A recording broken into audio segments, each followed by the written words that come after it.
on the show, the star of Saving Private Ryan, where they try to find Private Ryan. What if I can find him in my audience? No, I can't see him anywhere. Hey, let's start the show!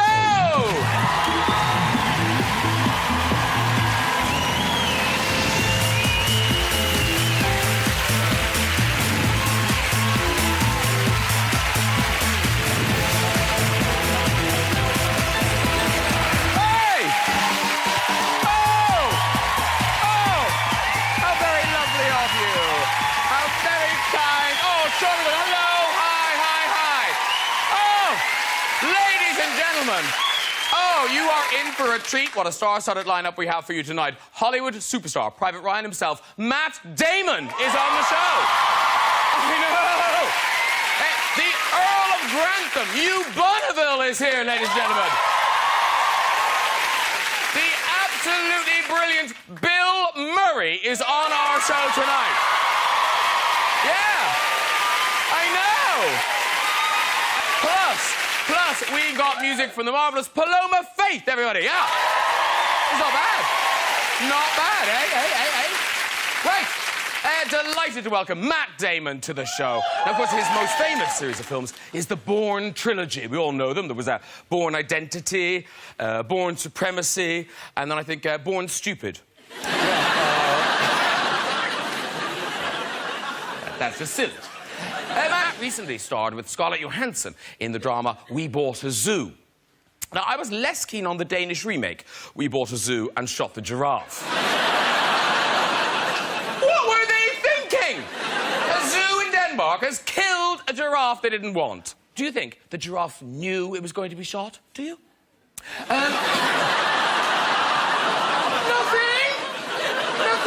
Keep walking. Nothing to see here. It's worse. You know what they did with it? They fed it to the lions. I'm sorry, is there anyone who thinks that's a good idea? I do. Hey, a very warm welcome to the show to the brilliant Bill Murray, everyone. Oh, Bill Murray. It's so exciting. So exciting to have him here. I loved Bill in Groundhog Day, all about a man who lives the same day over and over again. What would that be like? And today, scum. Fat scum in shell suits. After the break, more scum. Hey, Hugh Bonneville is here, star of the international smash hit drama Downton Abbey. Oh, we love it. Just look at him there. So dapper and smart. Mind you, here he is before going into makeup. No, that's you as Mr. Stink. He also that's a thing. He also starred in the brilliant comedy All About the London Olympics 2012. He played bungling organizer Ian Fletcher. And he made so many mistakes, and he got away with it. Now, if someone at the Winter Olympics makes a mistake, I think they're less likely to get away with it. Yeah. Fifth snowflake did not turn into a ring, but I can die. I feed you to a lion. Let's get some guests on! Later, we'll be chatting and having music from Paloma. But first, good Lord, it's Hugh Bonneville! Oh! Hello, sir. So nice to have you here. Come in, sit down. You want a star guest? Who are you going to call? It's Bill Murray! Wow! Hello, sir. So nice to see you. Come in. And I'm saving Private Ryan's aloft. It's Matt Damon, everybody! Wow! Hello, sir. I'm really well. Sit down.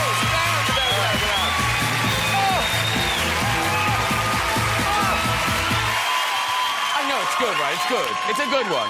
They might just clap for 45 minutes. It's good. You're very, very welcome. And you've all just come from the premiere of your film, Monuments Men.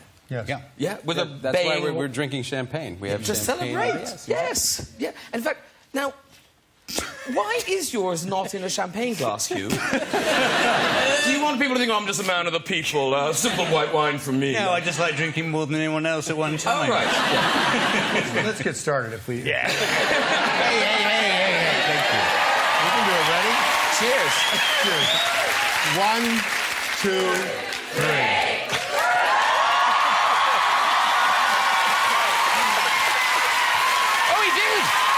Wow, we're winners.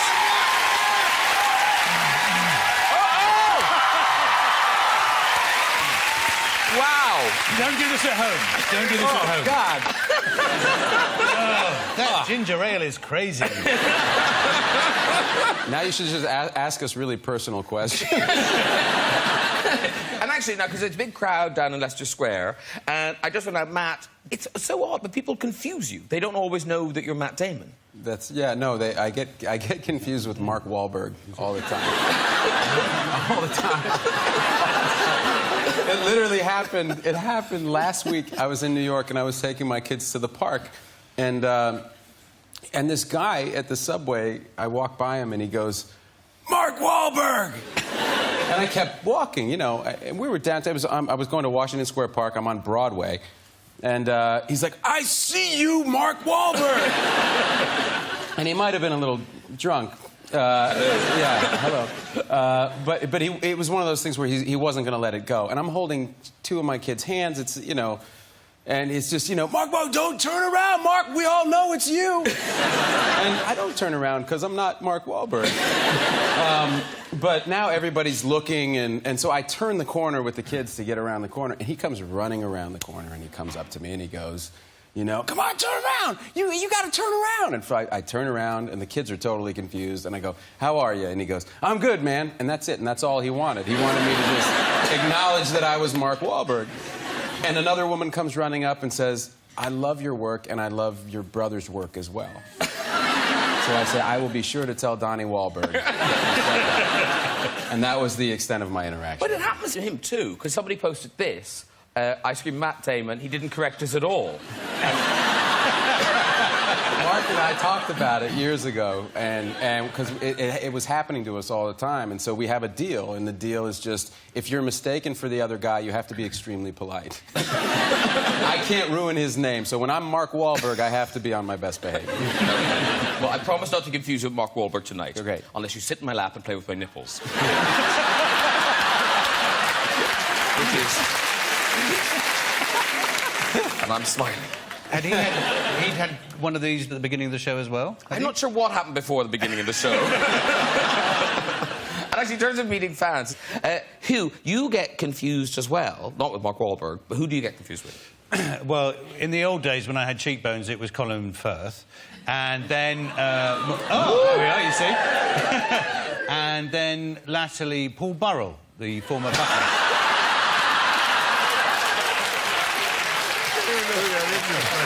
Tell us who that is. It's funny. We don't know who the hell that is. You're lucky. No, he was.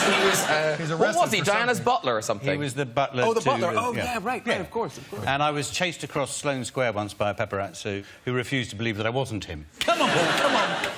Just one. Oh, you know, you're my favourite butler. Now, Bill Murray, it's delightful to have you on. And maybe this is wrong. I'm told you've never done a British talk show before. Well, I think I did one, but the guy was actually Irish. Oh. So technically, I mean, I took... there was people running after me the next day going, "Hey, Mark Wahlberg! That guy you were on with was Irish." But you said to me his name was... Do you know a guy called Terry Wogan? The Wogan. The Wogan. Yes. There's a man named Wogan. He's still going. He's still going. He's still going. That was on the Wogan show. And for like a week, people were like, "I saw you on the Wogan show." I did, but he was a nice fella. That's the guy that's Irish. Yeah. The guy.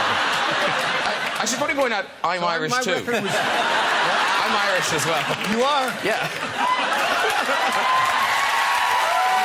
Oh, I know you are. I see you play golf there all the time. Yeah. you know, it's people like us that are turning this country around. Now, gentlemen, we're here to celebrate your movie, The Monuments Men. Now, it opens tonight, which, as you know, is Valentine's night. So, I know. So, you do sort of think, if you're at home watching this show live, sorry. Because that didn't really work out the way you'd hoped, did it? No. I mean, it's a great show, but you'd hoped for more, didn't you? You'd hoped for more. But now, the story of The Monuments Men, it's inspired by a true story from the Second World War.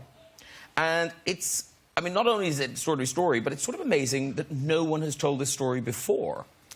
It's amazing. I mean, it was amazing. I'd never heard it, and I'd never heard about these guys, and I was shocked that this is such an incredible story that I was surprised that I hadn't heard it. And it's these guys who are, you know, our age, you know, middle-aged guys who, during the Second World War, dropped everything.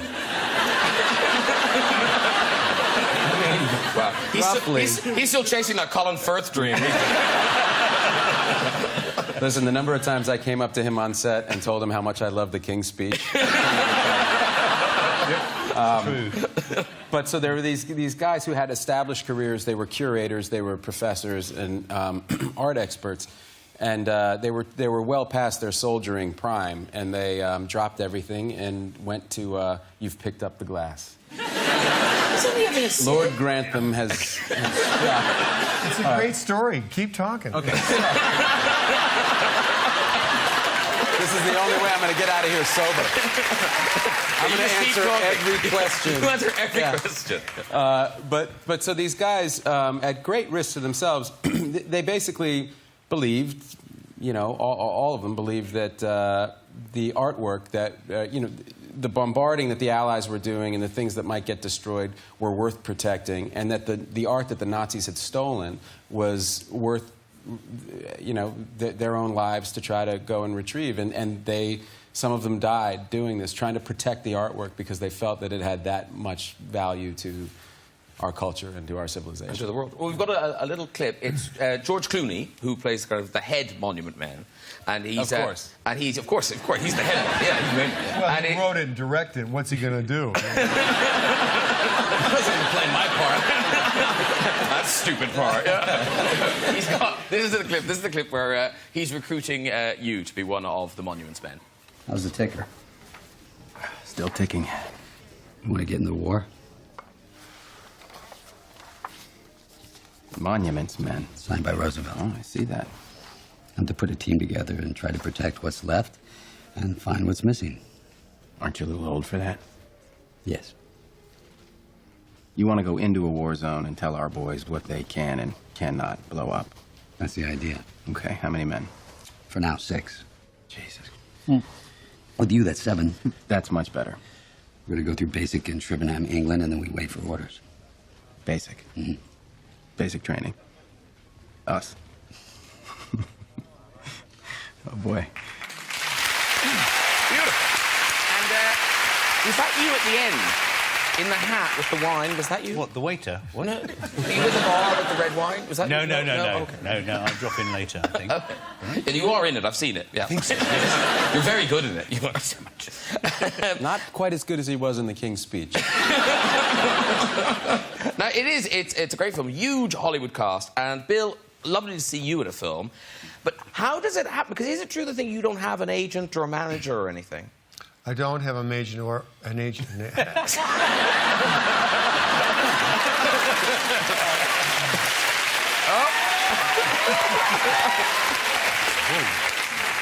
Oh, man. I have neither.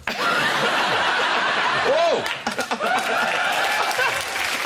You're competitive, Matt Damon. It's a problem. I hear Mark Wahlberg has that, too. Don't play catch-up. So how do people contact you? Well, actually, George reached me. George reached me through a mutual friend of ours, who basically wanted to know, "Are you busy?" But George had told me the story of the movie about a year before, eating lunch, and I thought, "Yeah, go on, tell me. Yeah, go ahead. And now you just say you want to do it." And he didn't say anything. And then about 9 months later, I get this message through my friend saying, "Oh, George wants to know if you're busy." And that was the job. So it's a great story. It's an amazing story. And I just said, "Oh, okay." And you'd met George Clooney originally in Venice, was it? Yes. Okay. Yes. We met in Venice. He had a movie in Venice. I don't even remember, but I don't remember much. But it was the night we had Lost in Translation open in Venice, and it was a big deal. So there's one night, and all the Hollywood guys, they're all really stiffs, most of them. But one night of the year, they end up on this one island in Venice. They end up in Venice, and they all drink a whole lot for some apparent reason. Not George, but these other, like, show business guys. So a whole kind of crazy... No, George drinks all the time. That's George drinks regularly and consistently. But, so, I don't know, I met George that night, and we kind of hit it off. And then I went back to America, and my son said to me, "What's this about you and George Clooney pushing people around in wheelchairs in Venice?" And I said, "You know, you're my son. I would have expected more from you, you know, to believe that kind of a story. You know, I mean, why would you ever think that something like that actually happened?" And he said, "Because there are pictures."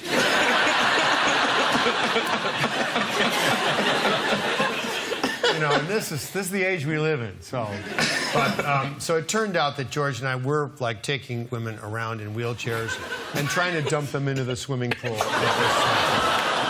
No, no one died. No one died. It was a joke. It was a joke. They just got a rinse.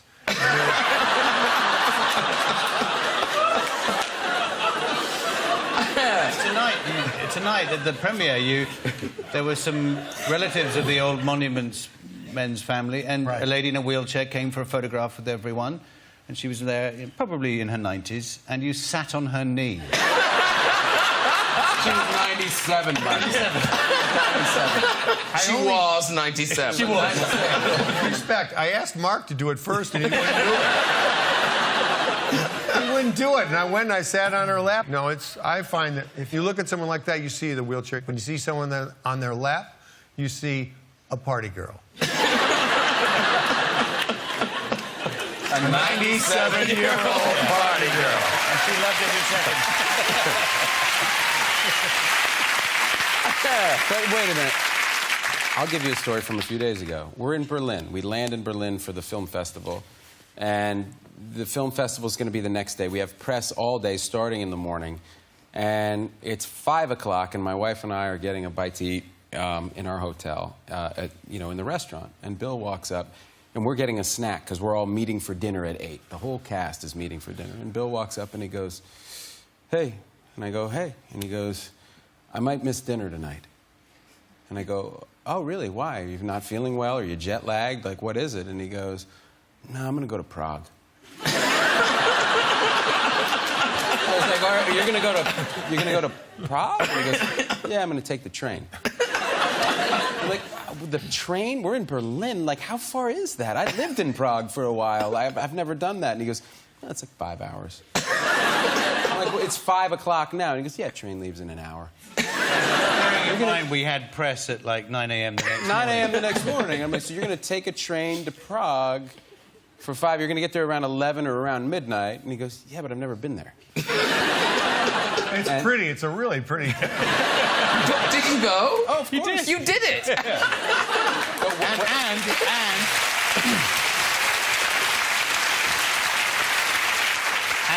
And he was bang on time for press the next morning. The best is I get a walking tour of Prague, and they have this extraordinary astronomical clock there that's a mechanical clock that has, like, roosters that crow and, like, skeleton that rings the bell and over. And, you know, I go through a whole process with a lady from the embassy who couldn't have been nicer to walk me around town. And the clock rings, but it only rings once. It's 1 o'clock in the morning, you know?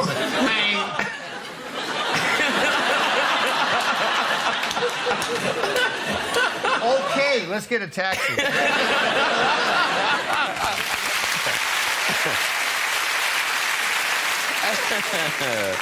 Now, Hugh Bond, you don't mind me calling Hugh Bond. It's catching on now. Hugh Bond? Hugh Bond. You're like the J-Lo of England. Yeah. There's like R-Pats, and then there's Hugh Bond. What about H-bomb? But now, did you know George Clooney before this? Oh, we go back years, no. He talks about having a long lunch and not getting the job off at the end of it. You know, there was a 5-second phone call from my agent saying, "George Clooney wants..." I said, "Yes." So, yeah, and then... in fact, I haven't actually fessed up that the offer... These things come through from your agent saying... Very dry letters saying, "Dear Hugh, for your attention, this project, produced by so-and-so, 28 million names of who are the producers, and then starring, and, you know, Bill and Matt and everyone else. And then at the bottom, another name for my part, which they'd failed to wipe out. So, you know, that's fine. These things happen. And I was thrilled. I'm not going to tell you. Oh, give us a clue. Oh, Was it an English person? it was actually, yeah. It's Victoria Beckham. You said you wouldn't. She would have been brilliant. But is it all kind of down to the Downton thing? Was George a fan of Completely. Downton? Because it's in 220 territories. I didn't know there were 220 territories. Now, what does that mean? I don't Territories know. are different to nations. Yes, obviously. it must be. I don't think there are 220 countries, but territories. How many countries are there? How many? Anyone Somebody know? Google it. Now, did you guys watch Downton? Did you know what Downton was? Now I'm starting to think like Texas is its own territory. They're like, we're a territory. We won't shoot you if you come down here. Sorry, what's it? Did you watch Downton before? No, my wife is an addict. And by addict, I mean like a crack addict. And it's like a problem. We were supposed to start the show together, and I came to bed one night, and she said, I've just watched 6 of them. And she was like, I'll tell you what happened. Because she wanted to see the 7th, and she didn't want to go back to the 1st. You know, and so she's done the whole thing, and I'm on my own. So I will watch Downton Abbey because I love Hugh, but I'm going to have to find time somehow to do that, raising 4 kids. Have you ever seen it, Bill? Downton Abbey? No, I never have, but I'm just slow. I have a lot of, I'm really slow cleaning up my room and getting dressed and everything. So I miss these shows. But I really look forward to getting like a serious flu or something like that. Being able to get the entire set and watch the whole thing because he seems like the greatest guy. He seems like a great guy. It's a very good show. Do you know what? It's one of those weird things. It's too convincing. Like, I'm sort of on the fringes of this industry. I meet actors on the show. But when I see the Downton cast on a red carpet, and it's the servants, I always think, oh, isn't that lovely? Look at that! Look, it's Mrs. Packmore! She borrowed a dress! You always think, oh, did they give him the morning off? Did they get the morning off? Or is he there going, where's my kedgeree? But you have a love-hate thing, don't you, with it? No, I love it in that I watch it all the time, but a bit like a relationship with crack, you know, I hate it too. Well, you know it's killing you. So. Let me ask you, is he like the grand He's the Lord of the Lord. But what you need to know, Bill, is Lord Grantham, and I think this is fair, is always wrong. Well, there you go. There you go right there. Yeah. That's he is, though, isn't he? You must get annoyed. Well, put it this way, when when your name comes out of a dog's ass in the titles, you know you're in for a bad ride. No, because Lady Sybil, No, you killed her. Blood on your hands. No, people Killed say that. someone in the show? No, I didn't. Sorry. Yes, he did. Time out. Murderer. Dr. Clarkson, okay? Yeah. Up to then... Don't tell me, I haven't seen the show.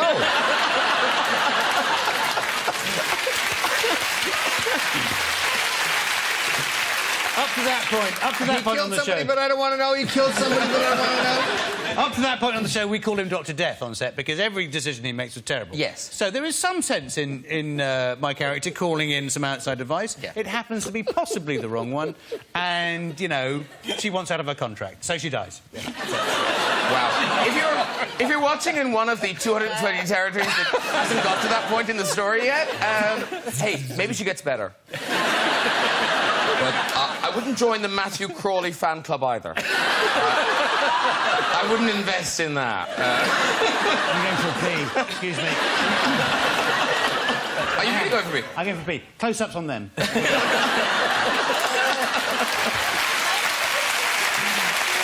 bladder. I hate to say that over here. Bladder like a pea. Yeah. You know, all respect, we have commercials in America. You can go and do this in the middle. We don't do this. Just keep going. BBC. That's great. Bladders of steel. So,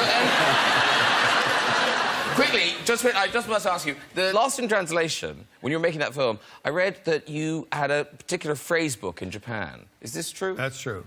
Where did you even get that phrase book? I don't know where I found it. I sort of went hunting, looking for something, and it's something that I'd purchased years before I made the film, and it's a book called Making Out in Japanese. So what are some of the phrases in the book? Well, it's pretty great, and I used to take this book with me to dinner. I used to take this to the sushi bar and sit down in front of the sushi chef and say, "Can we get into the back seat? Do you have a curfew? Do you mind if I use protection?" These guys all had big knives, big knives, sharp knives, and they all liked it very much. But I had a lot of fun with that book, and it just made my life so much fun. I still have the book; it's a treasure to me. It's in my first editions. Yes, of course. It's under glass. Yeah, and I learned some great expressions. I learned one expression which turns out to be like the final thing you say before you kill or fight in Japan, which is, "Who do you think you're talking to?" Which is like a real status kind of thing you do, and you say, "Dare ni mukate moto itendayo." And you say it like that, and it's totally terrifying. And we used to get dressed up on Sophia's movie. We'd move around, and you'd have a makeup. We'd rent like a small hotel room, and that would be the makeup and hairdressing and all the stuff and the wardrobe and everything.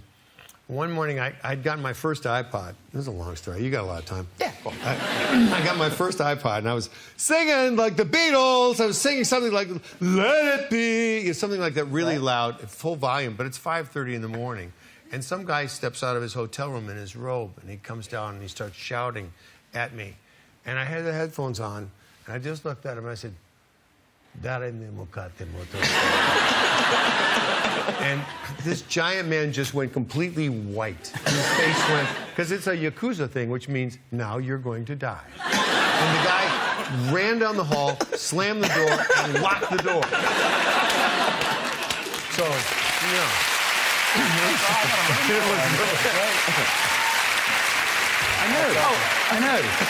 I know, but I said only I was allowed to wear sort of deep red. I know, well, you're sacked. I'm sorry. That's it, thank you. I'm back now. Beautifully done. Yeah, nice, seamless. No one will notice. And incidentally, thanks for sending the memo to everybody but me. Well, yeah, that is odd, isn't it? Yeah, it's weird. I've never seen this color, and now I see it on 3 Men at Once. Just have a go at Matt night. Yeah, fantastic. Now, from the sublime to the ridiculous, because Hugh Bonneville... That would be Hugh Bonneville. No. Hugh Bonneville's a lovely man. Hugh Bonneville's a lovely man. But I just want to refer back to a television appearance that Hugh Bonneville made a couple of weeks ago. He was on a program called Top Gear. It's very I love that show. You were on Top Gear. Yeah, he was on Top Gear. Driving. That's the greatest show. Now, a clip from Top Gear? No, we don't have a clip, but we do have a bizarre... His appearance caused quite the reaction. Here he is on Top Gear. Now, a lot of people were focused on the jumper. A lot of people were focused on the jumper, but even more people were concerned as why are you wearing lipstick on Top Gear?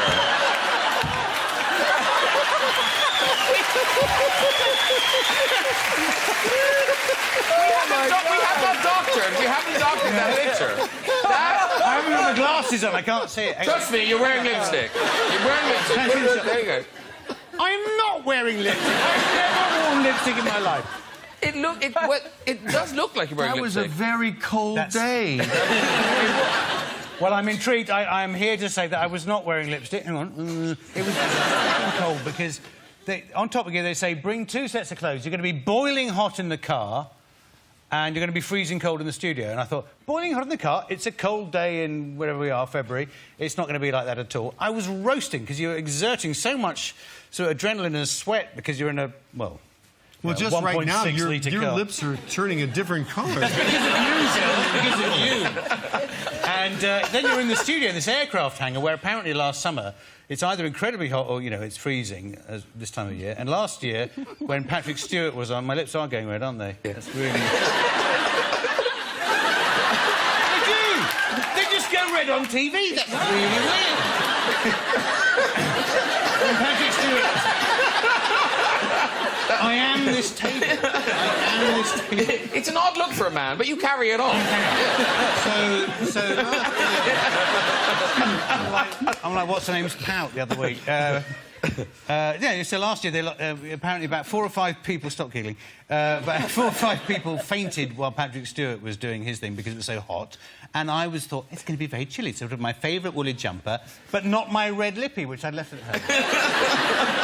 Anyway, he just said my favourite woolly jumper. Come on. How many women here are going to faint just hearing him say my favorite woolly jumper? All right, how many men are going to faint? My favorite woolly jumper and my lippy. My lippy? Lippy? What does that mean in American? I don't know.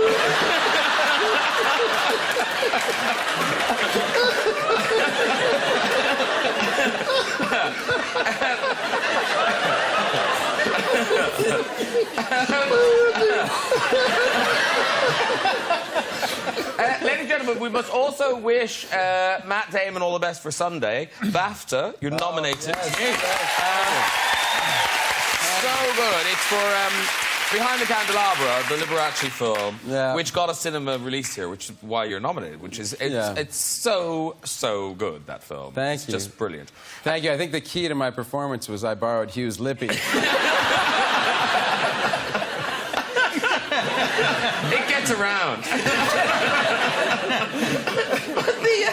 Because that movie is so out there. Did you and Michael Douglas sort of say yes, thinking, oh, it'll never get made. We'll never really have to do this. No. We actually we felt a big sense of responsibility. Keep talking. Don't pause there. That was that night when you were going over the script in your woolly jumper. It's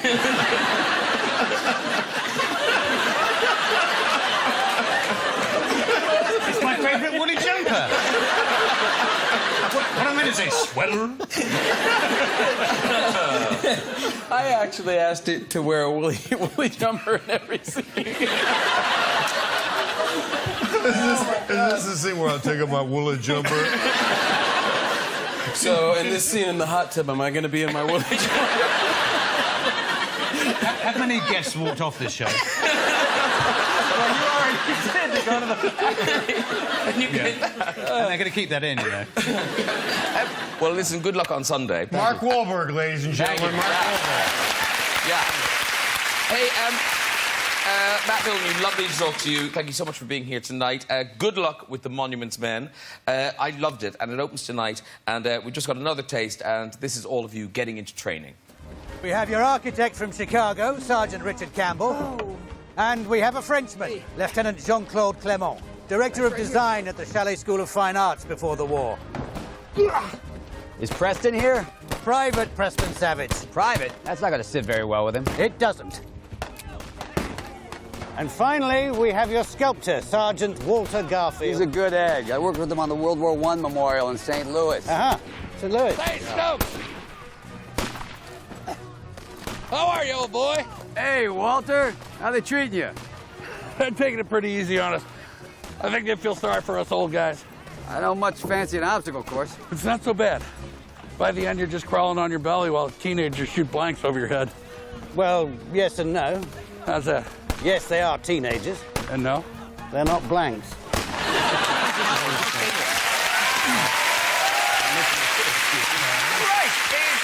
Music. This lady is not just one of my favourite pop stars, she's also one of my favourite people. Singing her new single, Can't Rely on You, please welcome the unique Paloma Faith, everybody!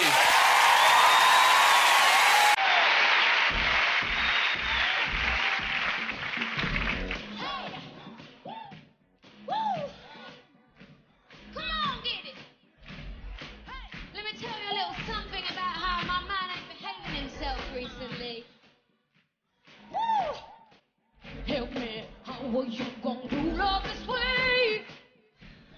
I work so hard for you every day. While you're out late night doing what you do, chilling with who? While I'm sitting at home. Come on, get it.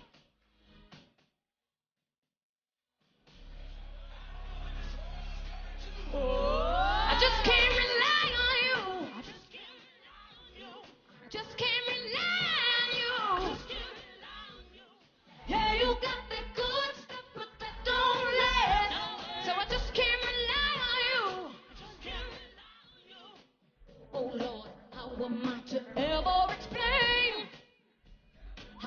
could hop and ride down the train.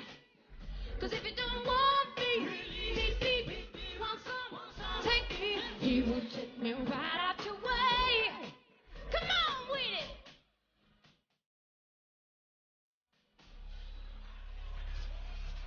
I just can't rely on you. Just can't rely on you.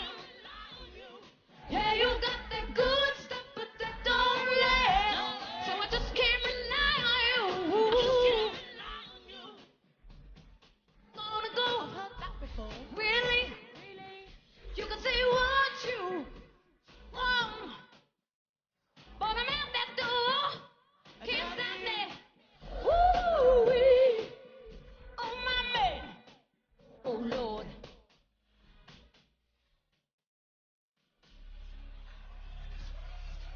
I just can't rely on you. Just can't rely on you. Yeah, you got that good stuff, but that don't last. So I just can't rely on you. Just tell you like it is. Wait a minute. Wait a minute. Change your ways. Don't I deserve it, babe? Look at here. 'Cause boy, you drive me out of my mind. Woo! Yeah, yeah, yeah, yeah, yeah. Oh, just can't rely on you. Just can't rely on you. Yeah, you got that good stuff, but that don't last. Ain't good enough for me, baby. Ooh.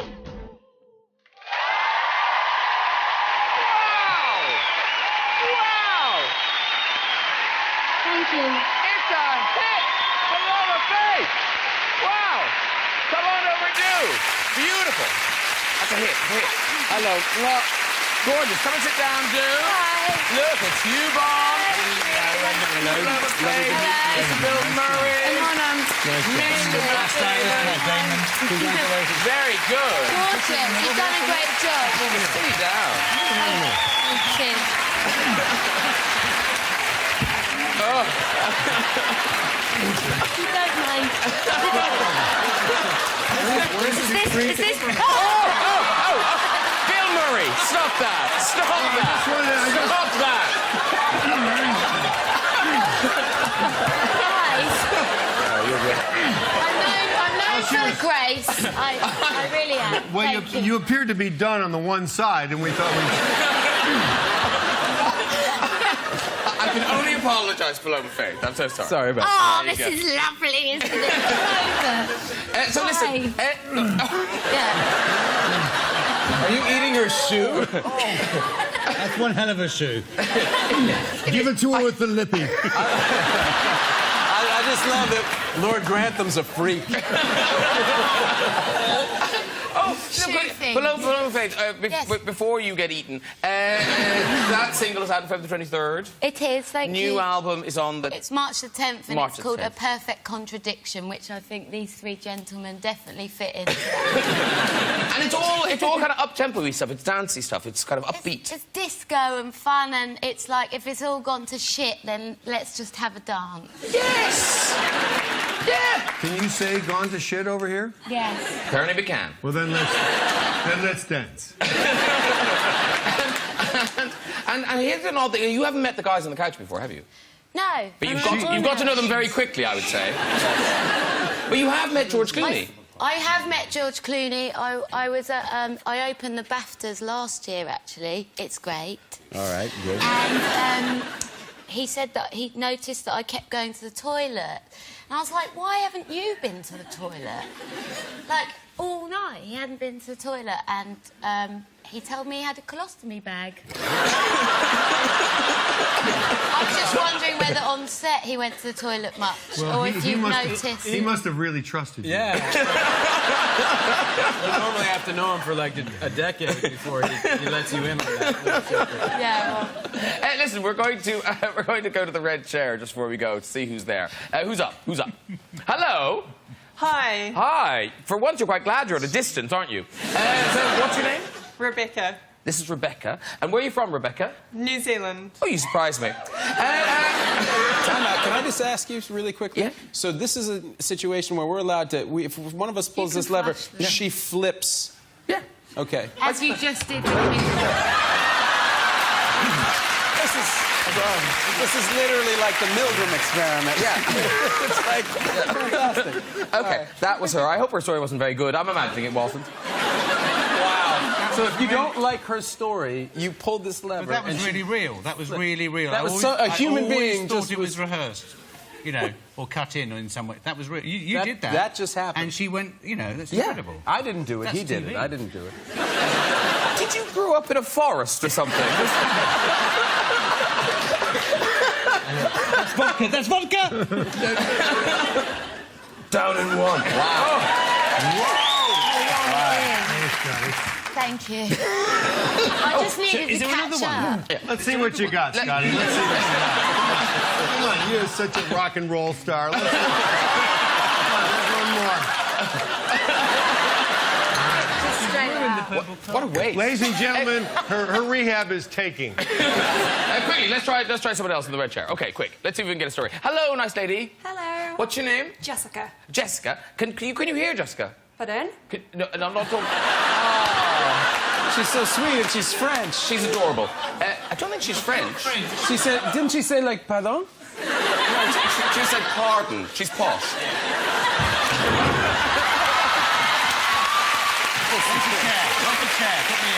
Do you want to go? Do you want to go? Okay, can you have a go in the chair? Okay, go. And do that again. Okay. Where's the chair? Follow that man there. Follow his chair. Go you go. Okay. But hurry, we've got homes to go to. Okay. By the way, this is the best time I've ever had on the talk show. Oh, bless you. That's true. Come and see us again. That is true. All right. The champagne is crap. Yeah, I think it's the champagne, not the host. Okay, who's up next? Hi. Hi. Hi, I'm Hugh. I'm from West Sussex. Hi, you. Hi. I just like to say that I think Matt Damon is really amazing in the fourth Bournemouth. Hey! Well done, everyone. If you've enjoyed this on the show and want to go on the rest there, you can. Just log on to my website. And this is very best. Thank you to all my guests tonight. Paloma Faith. He's running back. Hugh Bonneville, everybody. Hugh Bonneville. Bill Murray. And Matt Damon, everyone.